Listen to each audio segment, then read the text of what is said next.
کشوده شدن پاس کرانتین در نزد دهه 80 که جماعت دیوتیوری بار دیگر دلیل به آن فکر می باشد که رهبری مقامات اجرایی حکم دولت شهر و ساختارهای نظارتی از جمله مرکز نظارت دولتی سانیتری اپیدمیولوژی مسئله تشویق و ترغیب طرز حیات سالم، گیگین شخصی و مبارزه با بیماری‌های سرطانی از جمله کرونا را در مد اول گذاشتند.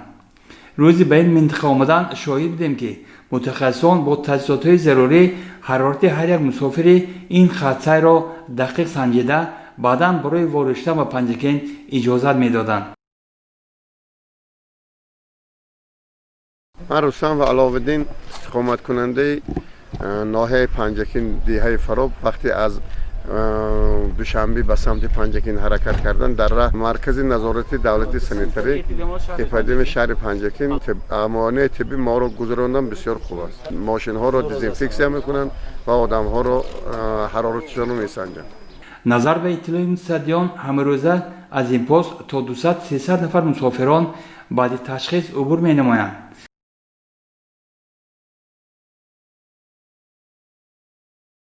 از طرف کارمندان مرکز نظارت دولت سنتری اپیدمیولوژی شهر پنجکین در یک جایگی با کارمندان کمک اولیه طبی سنتری و کارمندان بیمارخانه مرکزی شهر پنجکین ساختار گسترده در حدود شهر و دهات پنجکین کارهای فرماندهی و پیشگیری انتقال و پنجشنبه سرایت کرونا ویروس کووید 19 کاربری کرده ایستادیم. در کوچه پروتکل شهر پنجکین از جمله خیابان رودکی، کوچه 50 سالگی تاجیکستان، کوچه لایق شیرالی، بازار مرکزی، مرکز سودای هما به مساحت 130,000 متر کوادرات در مسیر تحصیلات میانه عمومی رقم 3 که مرکز ملی تستی جایگیر شده است کارهای بی‌ضرر گذرانده شد.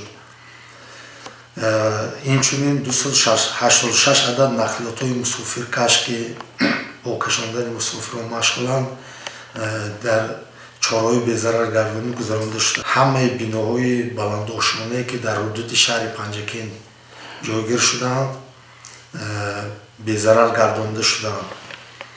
از جمله در کوچه های شهر پنجکین به مساحت 210,000 متر کوادراتی و به مساحت 5,040 متر کوادراتی بناهای بلند آشمانه بی‌ضرر گردانده شده است.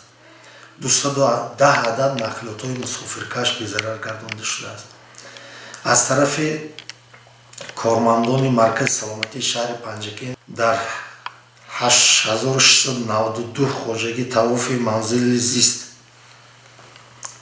گذرانده شده است که 46675 نفر اهالی از نظارت طبی گذرانده شده است. کارمندان مرکز نظارت دولتی سانیتری اپیدمیولوژی شهر در ردیف دیگر اداره تشکیلات و مجمع ایجاد فرهنگی کاخ لایق نیز آمده اتاقهای کاری را بی‌ضرر نمودند.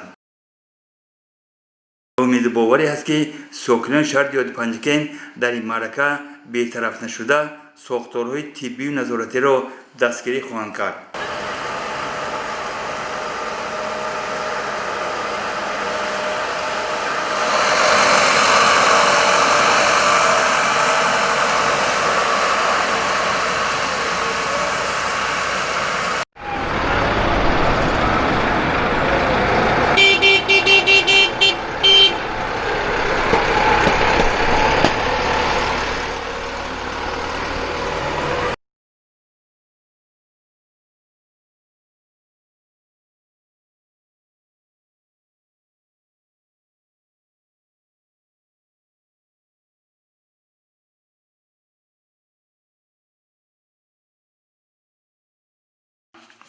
تشکیل کارهای بی‌ضررگردانی مردم را باور می‌سازد که در مبارزه با مقابل بیماری‌های سرطانی امکانات‌های ضروری متشکلانه مورد استفاده قرار گرفتند.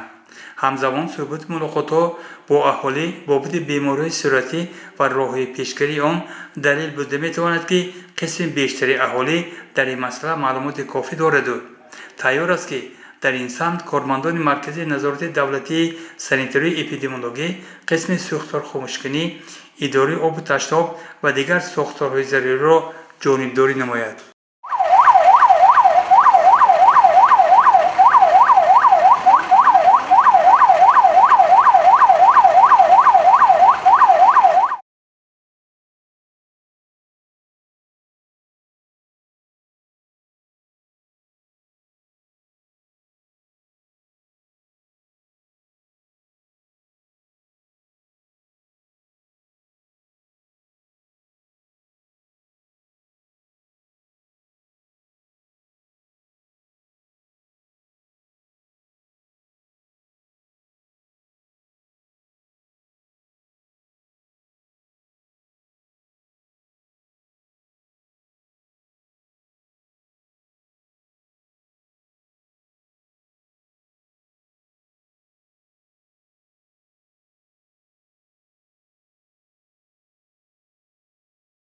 تکنیک ضروری و با مقدار معین مایع خلور تامین تحت رهبری متخصصان در خیابان مرکزی شهر، جمعیت سهامی دوران، نزد مسائل تعلیمی، کودکستان‌ها، فروشگاه و ایستگاه‌ها و غیره شده این موضوعها را بی‌ضرر می‌گرداندند.